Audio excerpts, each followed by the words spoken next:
저는요 부산을 좋아합니다. 진짜로요. 제가 원래 좀 바다 좋아해요. 근데 여기 바로 바다 앞에 있잖아요, 그렇죠? 항구도 좋아합니다. 근데 여기 부산항 있잖아요. 그리고 거리도 여기 깨끗해요. 저희 동네보다 훨씬 깨끗합니다. 네, 그리고 사람들도 친절한 것 같아요. 날씨도 저희 동네보다 더 좋은 것 같고. 어쨌든 저는 부산 오는 거 좋아합니다. 부산 좋아해요. 그리고 무엇보다 이렇게 함께 예배할 수 있는 교회가 있어서 더 감사한 것 같습니다. 그런 부산은 우리나라에서 두 번째로 큰 도시입니다. 맞나요? 네, 맞아요. 그리고 국제 도시입니다. 그렇죠? 아침에 여기 나가 보시면 알잖아요. 광안리 막 외국인들 우통 먹고 뛰어다니고 막 국제 도시. 근데 더 큰 국제 도시가 될 뻔했었어요. 얼마 전에, 그렇죠? 근데 안 됐어. 안타까워요. 근데 제가 이렇게 부산 좋아하는데 얼마 전에 제가 뉴스를 하나 봤어요. 그 뉴스의 내용이 뭐였냐면 부산이 소멸 위험 지역으로 분류가 됐다. 그리고 부산의 고령화 비율은 전국 최고 수준이며 대도시 중에서 처음으로 인구의 자연 감소율이 1등이다. 그렇대요. 그리고 그 이유를 신문기사가 이렇게 설명을 했습니다. 청년층에게 매력이 있을 수 있는 양질의 일자리가 부족하다. 특히 2020년 이후로 청년층이 빠져나가는 현상이 두드러지고 있는데 오히려 주변의 작은 도시들인 창원, 울산보다 청년들이 훨씬 더 많이 빠져나간다. 그리고 이러한 부산 탈출의 중심에는 20대가 있다. 제 얘기 아니고요. 신문 기사요. 어떻게 여러분 어떠세요? 이 부산에서 청년으로 사신다는 의미가 여러분에겐 어떻습니까? 양질의 일자리가 부족하다는 얘기는 전 그렇게 해석이 되더라고요. 내가 여기서 이 직업을 갖고 은퇴할 때까지 잘 살 수 있겠다 라는 기대감이 없는 거예요. 네. 뭔가 나는 부산에서 태어나고 잘 살았는데 내가 부산에서 일자리를 얻고 그 일을 평생 해서 남은 여생도 부산에서 살고 싶은데 그럴 기대가 안 생기는 거죠. 왜요? 난 안 그럴 것 같은데 왜 현실은 그렇다고 말을 할까요? 제가 대학에서 강의한다 그랬잖아요. 그래서 학생들이랑 이제 뭐 면담도 하고 상담도 하고 이런 거 하는데 공통적으로 아이들이 힘들어하는 문제가 있어요. 두 가지 정도 됩니다. 첫 번째가 불안한 미래입니다. 미래가 불안해요. 지금 내가 뭔가 열심히 하고 있는데 그게 내 미래를 보장한다는 느낌이 없는 거예요. 대학 가면 전공도 있고 그렇잖아요. 나름 공부 다 열심히 해요. 근데 이걸 내가 열심히 했다고 해서 남은 평생을 이 일로 살 수 있을까라는 질문을 했을 때 대답이 쉽지 않은 거예요. 왜? 사회는 너무 빨리 변하고 앞으로는 더 빨리 변할 거고, 그렇죠? 막 중간에 일 그만두는 사람도 많고 직업이 없어지기도 하고 뭔가 불안해. 이 불안의 가장 큰 원인은 뭘까요? 몰라서요. 안 보여. 미래가 안 보여. 안 보이니까 불안하잖아요. 모르는 게 제일 어려운 겁니다. 그 다음에 또 하나 학생들이 공통적으로 얘기하는 문제가요. 자존감이 낮아요. 안 그럴 것 같은데 요즘 친구들이 다 잘생기고 멋있고 그러잖아요. 근데 되게 자존감이 낮아요. 왜냐하면요, 그 페북, 인스타, SNS, 기타 등등 유튜브 많이 하시죠. 세상이 나한테 강요해요. 너를 드러내고 살아라. 그런데 드러내 봤더니 남들은 나보다 훨씬 잘났어. 나는 오늘이 힘든 것 같고 찌질한 것 같고 뭐가 좀 불안하고 이런데 페북 들어가면 다 되게 행복해. 트위터 보고 SNS 보고 유튜브 보면 다들 행복해 보여. 난 아닌 것 같은데. 그래서 자존감이 낮아져요. 그러면 불행하다는 생각을 하게 됩니다. 근데 실제로 그래야 되냐? 아니요, 아니에요. 전혀 안 그래요. 그것도 아시잖아요. 그 페북은 다 주작입니다. 그 이쁜 사진 하나 건지려고 얼마나 여러분 다 해보셨잖아요. 그렇죠? 행복 그거 사진 한 장으로 표현 안 돼요. 유튜브 쇼츠로도 표현이 안 돼요. 나의 가치는 그렇게 만들어지는 게 아닙니다. 근데 그렇게 불안해하고 힘들어하고 자존감이 낮아져요. 왜요? 안 보이니까요. 뭘 해야 될지도 모르겠고 이게 맞는 건지도 어렵고 그래서 그래요. 근데 제가 보기에 이건 어떻게 보면 시대가 만들어낸 문제인 것 같아요. 그렇죠? 우리 어릴 때는 이런 게 좀 없었거든요. 그래서 동네에서만 잘 나가면 최고였어요. 근데 지금은 전 세계랑 비교해야 되잖아. 너무 어려워. 그런데 안타까운 건 누구도 이 시대에서 자유로울 수는 없어요. 왜? 우리는 이 시대를 살아가니까요. 그렇죠? 그러면 이게 버거워요. 힘들어요. 감당이 잘 안 돼요. 아니 누구나 겪고 있기 때문에 내 친구도 내 형제도 뭐 우리 교회 안에 있는 사람들도 다 겪고 있는 문제라서 누구한테 도와달라고 말하기도 어려워요. 왜? 쟤도 똑같이 그거 힘들거든요. 어떻게 하면 될까요? 어떻게 하면 될까요? 근데 우리는 그 사람들과 달라요. 뭐가 달라요? 우리는 하나님을 믿잖아요. 그렇죠? 나보다 나를 더 잘 아시고 나를 사랑하시고 나를 향해서 놀라운 계획을 가지고 계시다는 하나님을 믿어요. 맞습니까? 네. 그러면 그게 어떻게 우리 삶을 변화시키는지 한번 오늘 함께 나눠봤으면 좋겠습니다. 오늘 우리가 읽은 본문은 뭐 다 잘 아시죠? 다윗과 골리앗 얘기예요. 뭐 혹시 모르셔서 제가 설명을 따로 해야 되는 게 필요할까요? 다 아시죠? 근데 어떻게 이거 기적인가요? 예 아니오로 대답하셔도 돼요. 이거 기적인가요? 기적이죠. 하나님이 하신 것 같잖아. 그렇죠? 근데 이 사건 전에 다윗이 뭐였나요? 양치기였다고 나오잖아요. 거기 앞에 성경에 다 나오잖아. 근데 이 사건 뒤로 뭐가 돼요? 장군이 돼요. 좀 이따 왕 됩니다. 그렇죠? 한 방에 인생이 변했어요. 그렇죠? 근데 왜요? 하나님 때문인 것 같아요. 그렇죠? 그렇잖아. 근데 왜 다윗이에요? 거기 싸우려고 모여있는 사람들 많았잖아요. 뭐 사울 왕도 있고 뭐 그 아들 요나단도 있고 뭐 군대가 있었잖아 거기. 그리고 얘는 군인으로 뽑히지도 않았어. 근데 왜 얘요? 왜 다윗이요? 잘 모르시겠죠. 감사합니다. 그래야 제가 할 말이 있죠. 근데 중요한 건 뭐예요? 나 다윗 되면 안 될까? 어차피 하나님 믿잖아. 그렇죠? 거기 있는 이스라엘 사람 다 하나님 믿어요. 그래 안 그래? 안 믿는 사람 없어. 근데 누군가는 다윗이 되고요. 누군가는 그 전투를 구경하는 병사 1, 2, 3이 되는 거예요. 그렇잖아. 그럼 어떻게 병사 1, 2, 3 하시겠어요? 아니죠. 다윗 되면 좋겠죠. 왜? 한 거 별로 없어 보이는데 돌 던진 거밖에 없는데 막 장군 되고 막 왕 되고 이러면 좋잖아요. 하나님 하신 것 같잖아. 이게 성공이 문제가 아니라 하나님이 나에게 뭔가 해주실 수 있으면 그게 내가 되면 좋잖아요.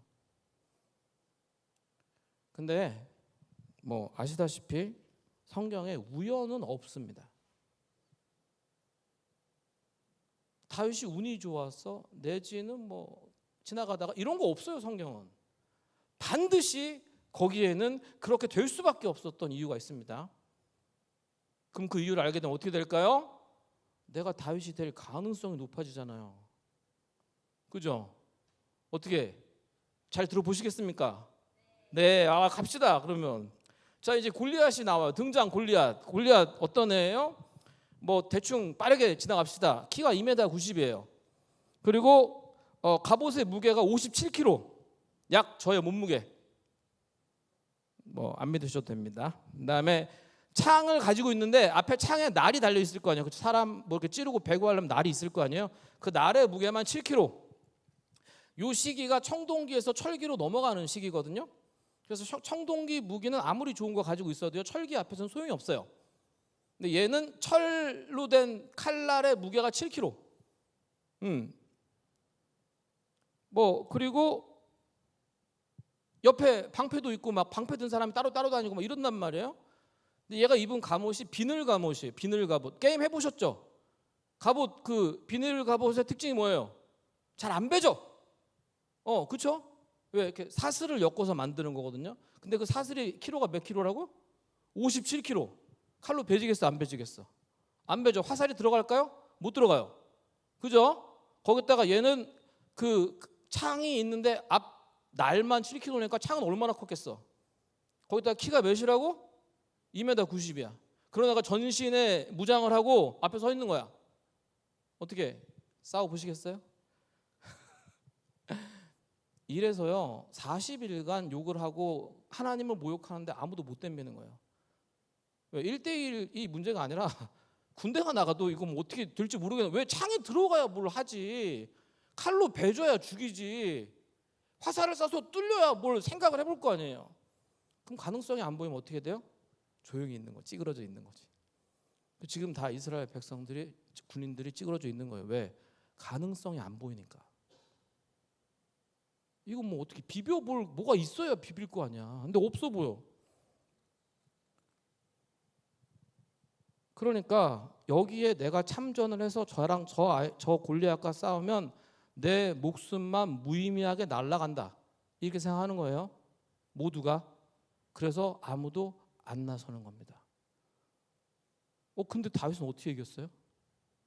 왜 이겨요? 돌 던져서 이겼죠.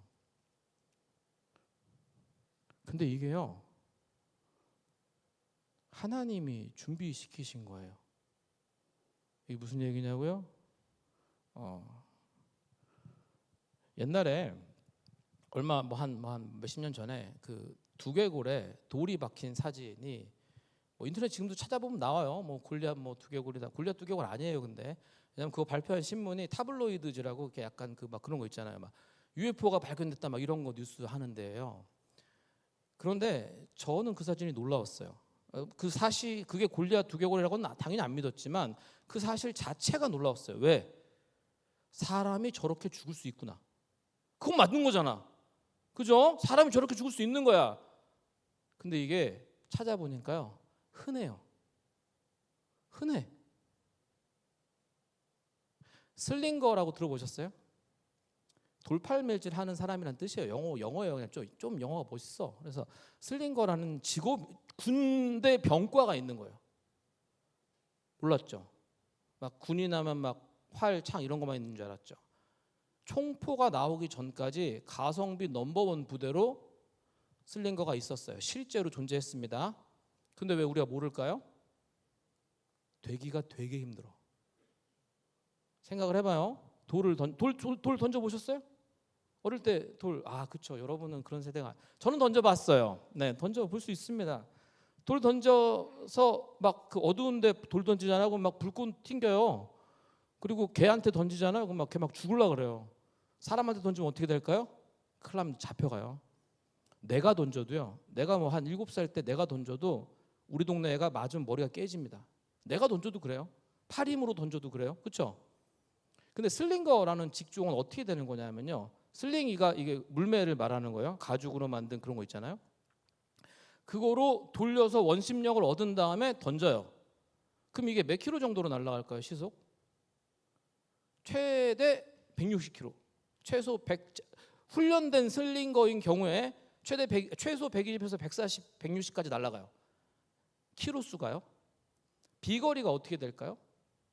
조준을 안 하면 400m까지 날아갑니다.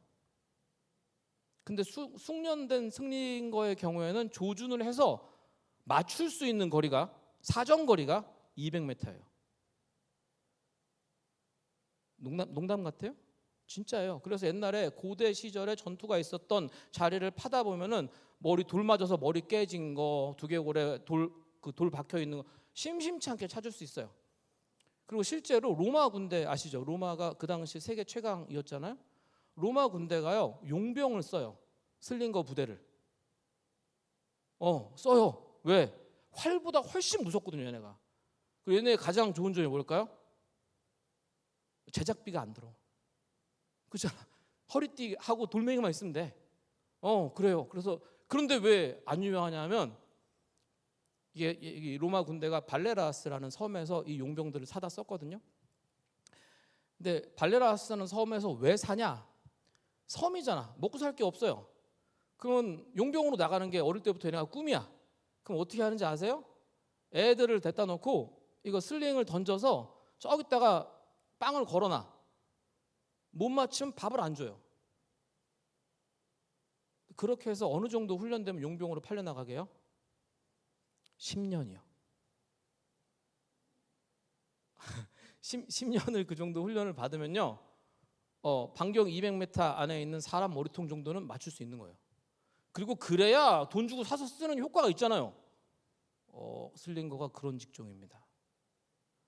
그런데요, 다윗은요 숙련된 슬링거였습니다.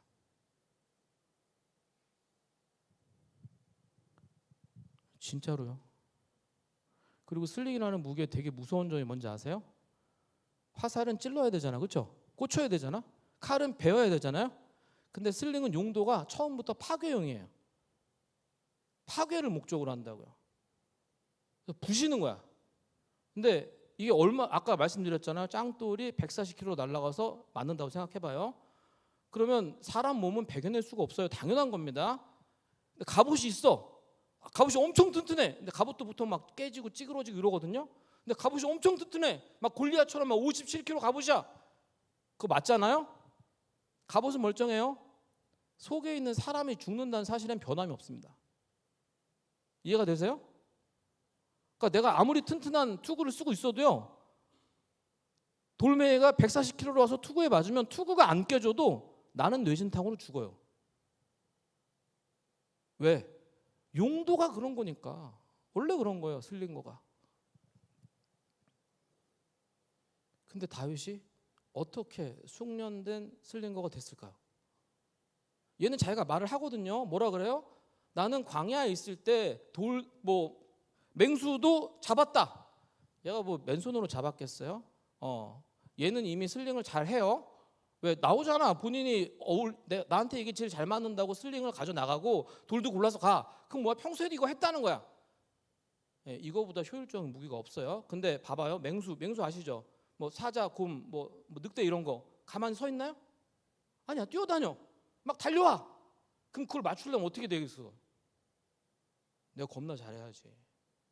슬링을 겁나 잘해야 돼요. 그죠? 그렇잖아. 그래야 때려 잡을 거 아니야. 근데 그러려면 몇 년 필요하다고요? 최소 10년이요. 근데 그거 누가 언제 했어요? 양치기 할 때요. 그렇죠? 다윗이 증조 할아버지가 누군지 아세요? 보아스요. 보아스 들어보셨어요? 룻기라는 성경이 있는데 거기 나오는 사람이에요. 거기 룻기에서 보아스의 역할은 뭐냐면요, 부잣집 그 멋있는 남자예요. 상당히 부자였어요, 보아스가. 그리고 그 손자인 이새도 동네에서 잘 사는 것 같아요. 왜냐하면은 사무엘이라는 선지자가 오잖아요.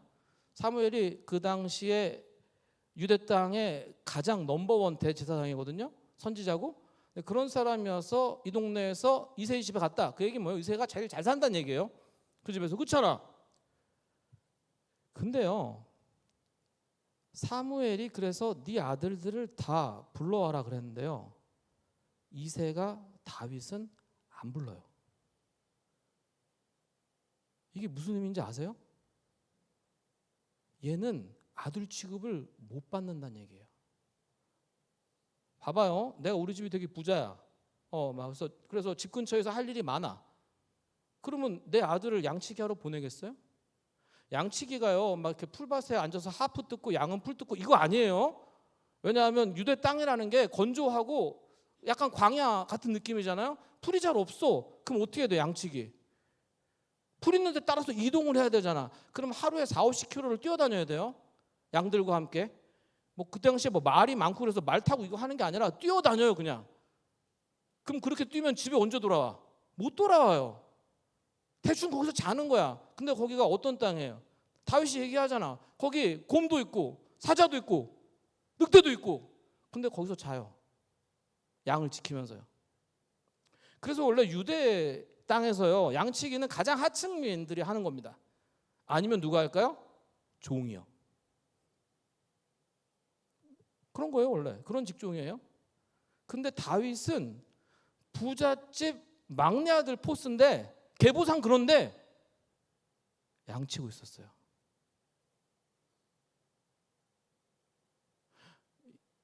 이 다윗이 얼마나 불우한 청년기를 보냈는지 대충 감이 오시죠. 집에서 아들 취급을 못 받아요. 뭐 이유는 여러 가지가 있어요. 근데 뭐 거기까지는 시간 관계상 아들 취급을 못 받아요. 족보상도 그렇고 약간 꼬여 있는 게 있어 뭔가. 그리고 배려도 못 받아요. 왜? 그럼 부잣집이면 농사일도 많을 거 아니야 집안에. 근데 그거 안 시켜. 뭐예요? 광야로 쫓겨난 거야. 집에도 못 들어오고 막 맹수들 있는 데서 그 뭐 침대 있겠어요? 그냥 돌 베고 자는 거지. 그런 일을 하는 거예요. 쫓겨나서. 왜? 미움받았으니까. 그러면 기분이 어떨까요? 다윗의 기분이 어떨까요? 보통 사람이요 이런 환경에 처하게 되면요 여러 가지 안 좋은 감정들이 생겨요. 그렇죠? 분노가 생깁니다. 내 자신에 대한 분노도 있지만 환경을 탓하기 시작해요. 이거 뭔가 나한테 왜 이러나? 근데 다윗은 또 신앙인이잖아요. 그럼 또 이게 잘못된 길로 가면 어떻게 되냐면 하나님 원망해요. 세상에 대해서 화가 쌓여요. 그렇잖아. 나만 빼고 다 행복해 느낌이잖아 이게. 초조해져요. 왜? 빨리 여기 벗어나고 싶어. 이거 아닌 것 같아. 내 인생 여기서 허비할 수 없어. 조급해집니다. 뚜렷한 미래는 전혀 안 보이고요. 내 인생 암울한 것 같고 나만 혼자 불행한 것 같고 빨리 여기 탈출 안 하면 망할 것 같아. 그런데 그 광야라는 척박한 땅에서 보통 사람이라면 이러한 감정들을 느껴야만 하는 그 상황 속에서 다윗은 어떻게 살았을까요? 시편이 막 다윗이 양칠 때 한 노래 막 나와요. 감사했어요. 그리고요 왜 그런 거 있잖아요. 이게 내가 해야 할 일도 아닌 것 같고 나만 억울한 것 같고 하면 일 열심히 해요 안 해요? 안 하지 열심히 당연히. 근데 지금 다윗 어떻게 했어요? 자기가 뭐래요? 새끼 양 잡아가면 내가 어떻게 했다고? 끝까지 쫓아가서 맹수 때려잡고 구해냈다. 성실하게 한 거예요. 누가 봐도 억울한 상황이고 누가 봐도 이건 아닌 것 같고 이거 열심히 해봤자 내가 뭐 될지도 모르겠고 미래는 안 보이는데 거기서 어떻게 살았다고요? 성실하게요. 새끼 양 좀 죽으면 어때? 내 목숨이 더 소중하잖아. 그래 안 그래요? 근데 구했어요. 어떻게? 쫓아가서 맹수랑 싸워서요. 그리고 그 자리에서 시를 지어요. 하나님을 찬양하는 시를 지어요.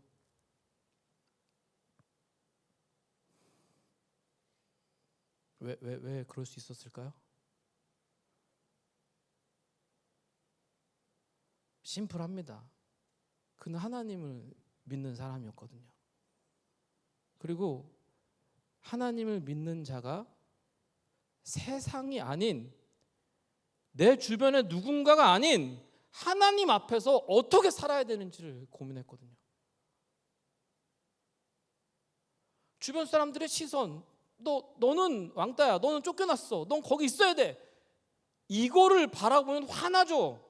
열받죠. 야, 양치기는 저급한 직업이야. 너 그거 열심히 해봤자 아무 효과 없어. 너의 미래도 없어 라는 말에 귀를 기울였으면 안 했겠죠. 그런데 다윗은요, 그 사람들을 바라보지도 않았고요, 그들의 목소리에 귀를 기울이지도 않았어요. 왜요? 하나님과의 관계가 훨씬 중요하다는 걸 알고 있으니까요. 내 인생을 봐주시는 분은 하나님이면 충분하다고 생각했으니까요. 더 놀라운 얘기 해드릴까요? 그렇게 살다 보니까 다윗이 거기서 뭘 하게 되는지 아세요? 하나님의 은혜를 경험하게 됩니다. 오늘 본문에 이렇게 써 있어요. 하나님이 나를 그 맹수의 손에서 건지신 것 같이 저 블레셋 사람의 손에서도 건질 거다. 그 얘기는 뭐예요? 자신은 맹수 무섭잖아. 나도 안 무서워요? 무섭지. 돌멩이 들고 어떻게 무섭잖아요. 근데 피하지 않았어요. 왜? 주어진 일이니까. 저 사람이 누가 뭐라고 하는 게 아니라 내가 하나님 앞에서 이걸 열심히 살아야 되는 게 내가 믿는 사람으로서의 내 삶이니까 당당하게 맞섰어. 그랬더니 어떻게 해요? 하나님이 보호해 주시고 인도해 주시는 걸 경험하는 거예요. 피하고 도망가서 될 일이 아니라 비전도 없고 안 될 것 같고 괴롭고 힘들고 짜증나고 막 이런데 그거 생각 안 하고 그냥 내가 하나님 앞에서 이렇게 나는 살아야만 해. 왜? 나는 믿는 사람이니까. 그랬더니 어떻게 했다고요? 하나님을 경험하게 됐다고요. 그럼 어떻게 될까요? 그 다음엔 누가 와도 안 무서워요. 이해가 되세요? 상황이 어떻게 바뀌어도 안 무섭다고요. 왜? 그거보다 하나님 세잖아. 그러니까 골리앗이 뭐 갑옷 입고 뭐 입고 뭐 하고 다 있어도 다윗은 나갈 수 있는 거예요. 왜? 나는 경험해 봤거든. 나는 하나님을 경험했거든. 그러니까 갈 수 있는 거예요. 그리고 일단 숙련된 슬링어잖아요. 그리고 슬링어는 파괴병기. 자, 그런 그 다윗과 물매를 든 다윗에게 골리앗은 어떤 대상이었을까요? 얘는 그냥 밥인 거예요. 왜? 안 뛰어다녀. 뭐 57kg 입고 뛸 수 있어요? 못 뛰어. 거기 가만히 서 있어. 키가 2m 90이래. 그럼 얼굴도 얼마나 클 거야? 정확하게 가만히 서 있는 얼굴이야. 그럼 어떻게 돼? 맞추면 돼 그냥. 자, 여기서의 기적은 뭡니까? 날아가는 물매에 하나님의 능력이 깃들었을까요? 아니요. 여기서의 기적은요, 그 판을 짜주신 하나님이요. 이해가 되세요? 다윗이 나중에 나 골리앗 때려잡을 거야 이러고 물매에 던졌겠냐고. 그 오랜 기간 광야에 쫓겨나서 거기서 집에도 잘 못 들어오면서 막 맹수들 맞서 싸우고 막 그 개고생하면서 사는데 내가 이거 열심히 해서 나중에 장군이 될 거야 그러고 했겠냐고. 아니야, 몰라. 미래 몰라요. 오히려 그거 할 때마다 비참했겠지. 나도 남들처럼 칸들면 안 되나? 나도 남들처럼 활 쏘면 안 되나? 그런 마음 들 수 있잖아요. 왜? 그래도 폼나잖아요. 근데 그는 미래를 몰랐지만 불안해하진 않은 것 같아요. 왜요? 성실하게 살았잖아요. 그랬더니 하나님 어떻게 하세요? 그 슬링으로 딱 때려잡기 좋은 골리앗을 거기 세워주신 거예요. 아우, 세상 빨리 변해요. 우리 뭐 어떻게 몰라. 내가 지금 이거 열심히 해도 이게 5년 뒤에는 직종이 사라질 수도 있어. AI 아시죠? 다 없어진대. 어떡하면 좋아. 근데 그 AI가 하나님보다 세겠냐고요.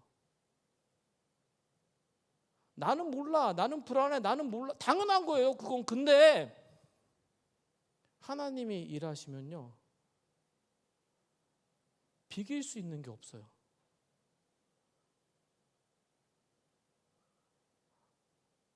기적은요, 언제 일어나냐 하면요, 내 믿음이 하나님 보시기에 적당할 때요.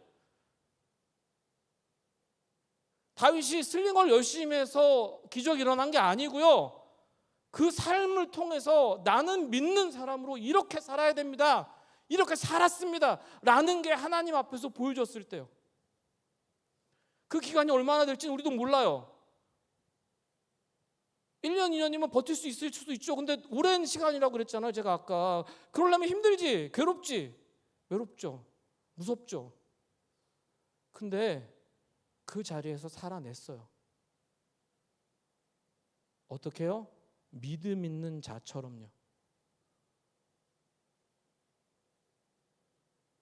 그 다윗이 가지고 있던 그 믿음이, 그리고 그의 삶을 통해서 드러났던 그의 믿음이요, 하나님 보시기에 너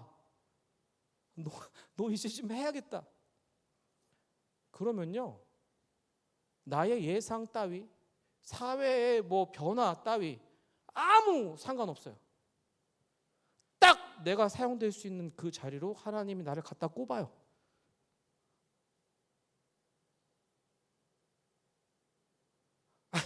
다시 한번 말씀드리지만 그 물매 열심히 던져서 장군 된다는 생각 전혀 못한다니까. 세상 누구도 못해요.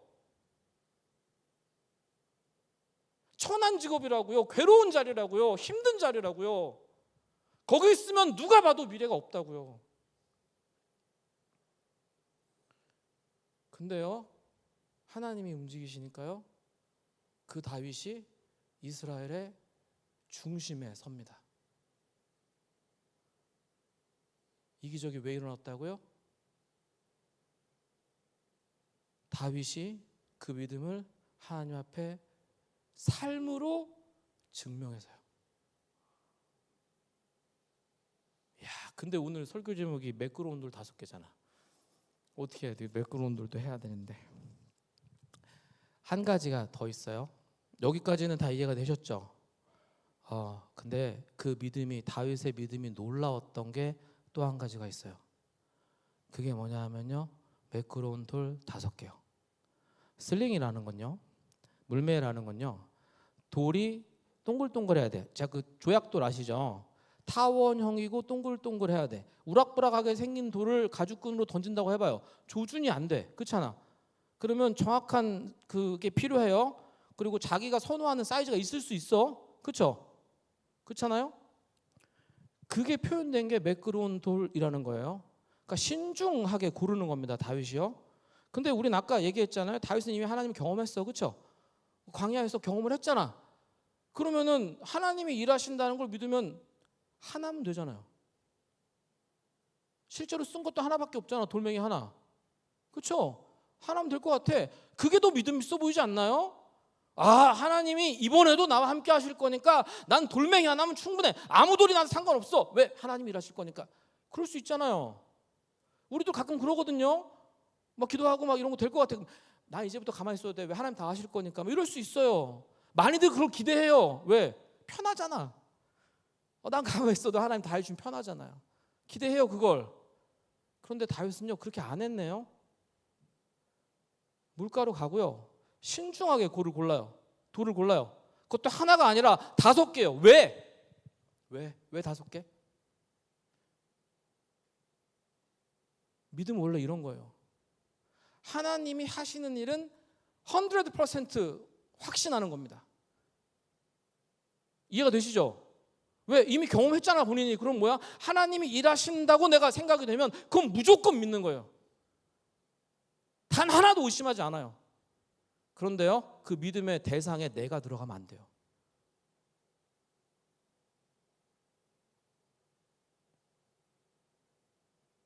다윗은요, 하나님이 일하실 것은 무조건 믿었어요. 그렇게 살았으니까. 그런데 끝까지 자신은 안 믿어요. 왜? 그게 하나님 앞에서 믿음 있는 자가 사는 삶의 태도니까요. 하나님, 저 많이 부족해요. 근데 어떻게 저 사용해 주시면 저는 최선을 다하겠습니다. 이게 맞는 거잖아. 그렇죠? 하나님 이제 나 사용하실 거면 뭐 대충 해주세요. 이거가 아니라요, 나는 나로서 최선을 다하는 거예요. 왜? 하나님은 확실하신 분이지만 나는 미비하잖아요. 그걸 인정하는 거예요. 하나님 앞에서 내가 아무리 노력하고 내가 무엇이든지 다 해낼 것처럼 준비를 하더라도 그게 부족하다는 사실을 깊이 인식하는 겁니다.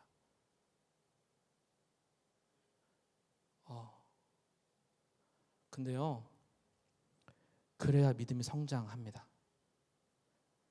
나를 확신하지 않아야 하나님께 더 매달려요.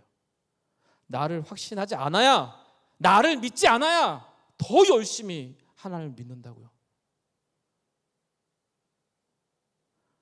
성경은요, 대충 쓰지 않아요. 성경이 돌 5개라 그랬으면 5개가 필요한 거예요. 성경이 매끄러운 돌이라고 썼으면요, 매끄러워야 되는 이유가 있는 거라고요. 근데 그게 뭐라고요? 하나님이 보셨던 다윗의 믿음이 무엇인지 우리에게 설명해 주고 있어요. 그 첫 번째가 뭐였나요? 환경 탓하지 않았어요. 사람을 원망하지 않았어요. 그들의 말에도 귀 기울이지 않았어요. 그리고 어떻게 살았어요? 자신의 있는 자리에서, 이게 뭐 좋은 일인지 나쁜 일인지도 모르겠고 남들이 욕할지도 모르는 일이지만 그냥 성실하게 살았어요. 왜요? 나는 믿는 자니까요. 이게 첫 번째예요. 그렇죠? 두 번째가 뭐라고요? 그렇게 열심히 살아도요, 나는 믿으면 안 돼요. 하나님만 믿는 거예요. 그래야 내가 오늘을 더 열심히 산다고요. 왜? 그 하나님한테 누가 되면 안 되잖아요. 하나님 일하실 건데 내가 막 가서 개판쳐. 하나님이 나 데리고 갔는데 내가 막 망해. 안 되잖아요. 요셉 아시죠? 요셉이 총리가 돼요. 그렇죠? 근데 노예에서 총리 되는 거잖아요. 그렇잖아. 근데 이집트, 그때 당시에 세계 최강대국 이집트, 그 이집트 왕국 안에 총리 되고 싶은 사람이 얼마나 많았을 거예요? 엄청 많았겠지. 다 되고 싶잖아. 2인자인데. 근데 요셉이 됐어요. 그럼 딴 사람들은 요셉 어떻게 볼까요? 쟤를 끌어내려야지. 그렇잖아. 노예 따위가. 근데 요셉은 총리로 재직하는 모든 기간 동안에 한 번의 자본도 없었어요. 왜?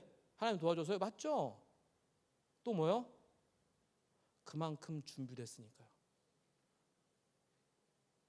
철저하게 자신은 안 믿고요, 철저하게 하나님만 의지했으니까요.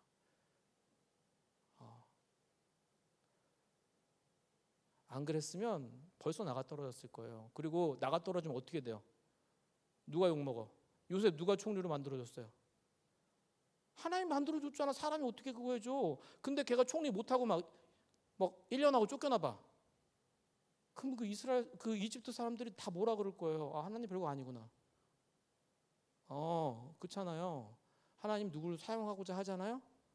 그러면 철저하게 준비가 돼야 돼요. 왜? 그래야 하나님 욕을 안 먹거든요. 또 한 가지 뭐라고요? 그 철저하게 준비된 사람은 그 이후에도요, 철저하게 하나님만 믿어야 돼요.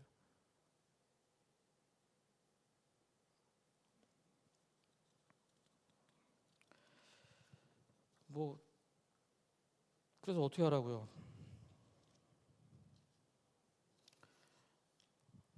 아까 처음 얘기로 좀 돌아가 봅시다. 부산이 위기래요. 20대가 다 탈출한대요. 왜요? 여긴 미래가 불안하대요. 관광객들은 수도 없이 몰려오지만 나는 불안한 것 같대요. 사람들이 그렇게 얘기해요. 신문도 그렇게 얘기할 수도 있어요. 그렇죠? 우리들의 삶의 자리는 다양합니다. 직장도 다양하고, 학생이신 분도 계실 거고, 어쨌든 다양해요. 그런데 우리는 오늘 지금 이 자리에 성산교회라는 이름으로 하나님을 믿는 자의 자리에 와 있습니다. 맞나요? 그러면 나는 어떻게 살아야 될까요? 하나님을 믿는 자처럼요.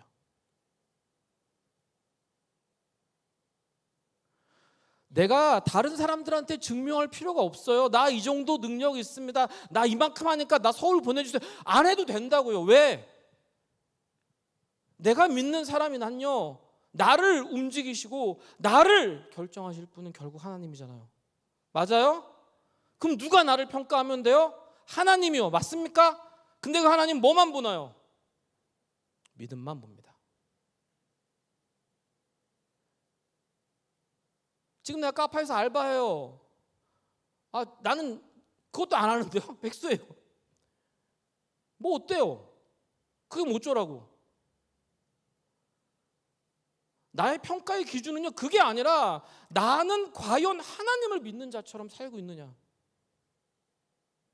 내 삶을 하나님이 보아주실 때 나는 과연 믿음이 있느냐. 그리고 나는 어느 순간에도 내 자신이 아닌 하나님만 믿느냐.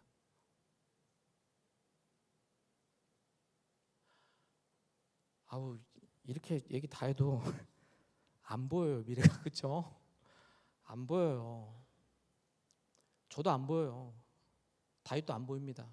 안 보였지? 왜? 안 보이는 게 당연해요. 왜요? 미래는 원래 하나님 거니까요. 나는 언제를 살아요? 오늘을요. 나는 오늘밖에 못 살아요.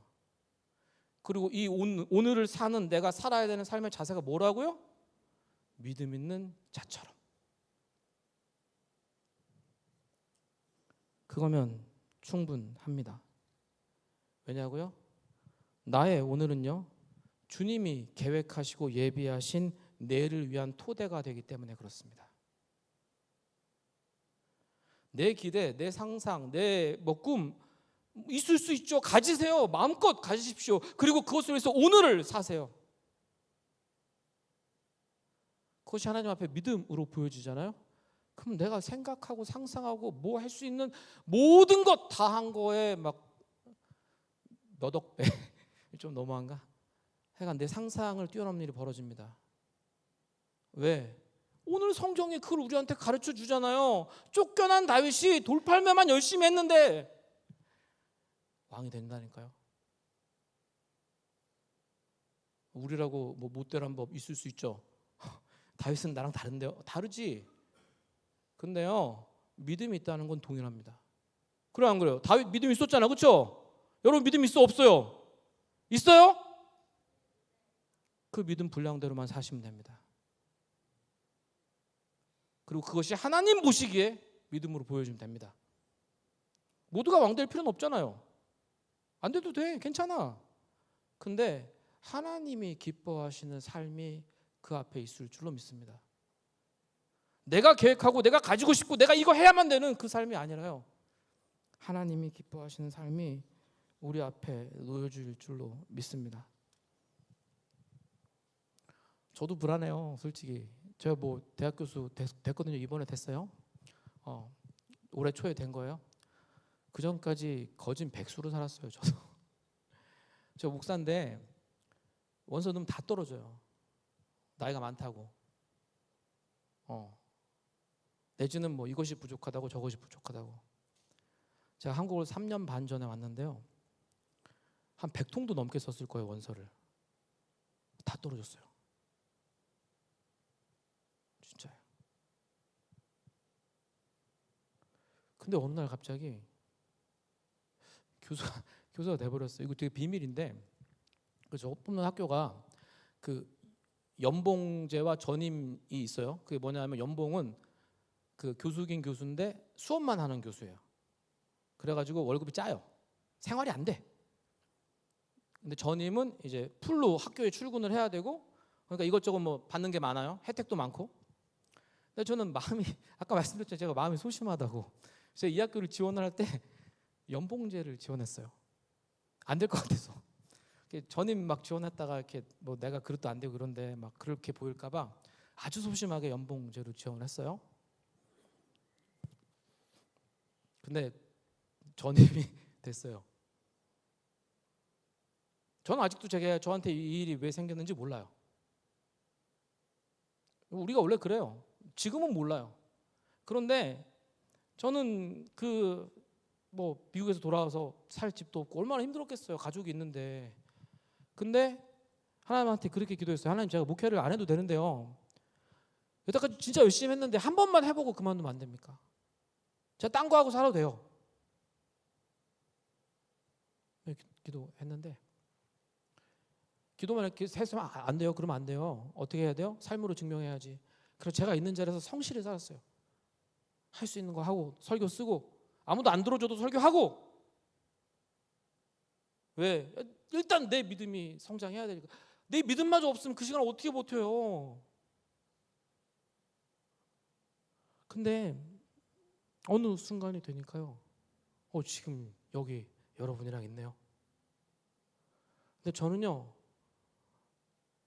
오늘 이 순간도 성실히 준비했어요. 왜? 난 그렇게 계속 살 거니까. 내가 지금 뭐 대단한 거 이뤘다고 생각하지 못해요. 불안하지? 어떻게 될지 알아. 이것도 내가 원해서 된 게 아닌데 내가 안 원하는데 또 안 될 수도 있잖아요. 근데 그냥 그렇게 사는 거예요. 내가 있는 자리에서 믿음 있는 자처럼요. 그리고 내 앞에 어떤 좋은 일이 생기든 안 좋은 일이 생기든 나는 안 믿고요. 하나님만 믿으면서요.